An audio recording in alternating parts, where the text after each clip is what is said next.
Je sais que David avait envie de faire un commentaire sur le sujet précédent. On va garder ce commentaire en réserve. On en parlera plus tard, David, si tu veux bien. Il n'y a pas de souci, on en parlera. On est à la lettre I comme Intel. C'est juste. Chaque fois, je suis étonné maintenant. Chaque fois, je m'étonne du truc. Et c'est David qui va prendre la parole, tant mieux. David, pour parler d'Intel, qui reprend la tête avec quoi donc ? Avec quoi ? Avec Alder Lake. Nouveau processeur. Oui, c'est leur nouvelle génération de processeurs, donc la 12e génération, qui devrait sortir fin de cette année-ci, début de l'année prochaine, mais d'après tous les tests qui sont en train de fuiter à gauche à droite, c'est plus probable que ça va sortir à la fin de cette année-ci. Et apparemment, c'est assez impressionnant comme processeur, et il reprendrait la tête comme meilleur CPU gaming, meilleur CPU grand public.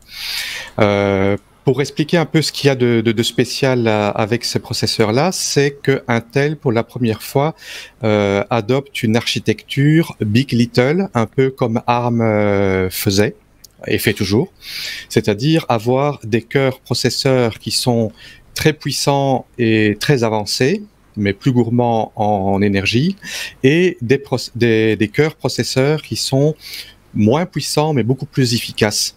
Et ce qu'ils ont fait ici, c'est que sur le modèle 12900K, qui est le Core i9 haut de gamme, l'équivalent du 10900K, 11900K, en général, ils les nomment comme ça. Oui.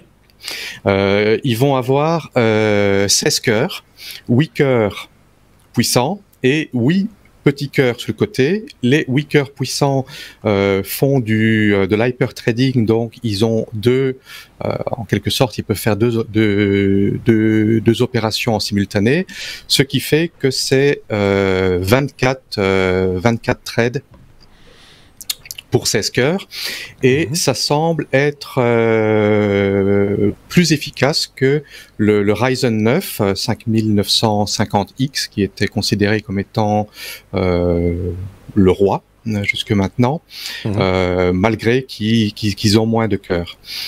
Et non seulement ils le battent dans les tests multi-thread, donc avec plusieurs tâches en simultané, mais également en tâches simples. Intel avait déjà repris la tête avec la 11e génération là-dessus. Et on y viendra dans 2 sujets parce que ça a un rapport assez étroit avec Windows 11. Ah, en plus. Ok, d'accord. Je vois un petit peu. Je commence à connaître l'histoire, donc je commence à sentir d'où vient le vent. Ok. Évidemment, on ne compare pas ça au processeur architecture ARM M1 qui est, je vais pas dire hors compétition, mais on n'est pas sur les mêmes standards de comparaison, hein, si je dis pas de bêtises, David. Non, on parle de 2 mondes différents. Oui, c'est ça. Oui. Donc ça sert pas à grand chose de les comparer, parce que certains vont dire ah oui, mais le processeur M1, ça chauffe pas, c'est super, ça marche super bien, etc. On dit ce qu'on vient pas, c'est pas là la question. Ici, on parle de processeurs sur lesquels on va pouvoir faire du gaming et des choses comme ça. Voilà, c'est autre chose qui consomme beaucoup, qui chauffe beaucoup.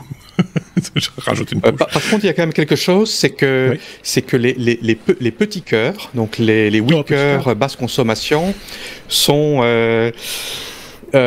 une nouvelle génération des processeurs Atom, qui étaient les processeurs très basse consommation Intel, mais qui étaient un petit peu handicapés par leur performance, et apparemment ces nouveaux cœurs Atom deviennent assez performants malgré leur basse consommation. Donc ça va quand même avoir des implications sur le marché des tablettes, des surfaces, des appareils ultra portables. Oui, c'est ça. Donc Intel n'est pas mort, bonne nouvelle, hein, parce que certains les avaient un petit peu vite enterrés quand même. Hein. Il faut bien le dire. Sébastien, un commentaire avant de passer à la suite.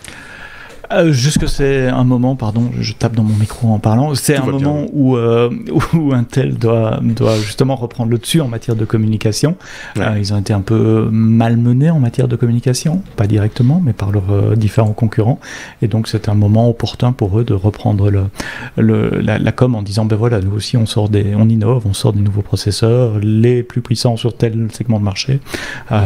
Pour moi c'est de bonne guerre et je n'attendais rien de moins de la part d'une grande société comme Intel qui n'est certainement pas encore à enterrer comme certains ont voulu le laisser croire ou le dire. Exactement. Bon, ben voilà.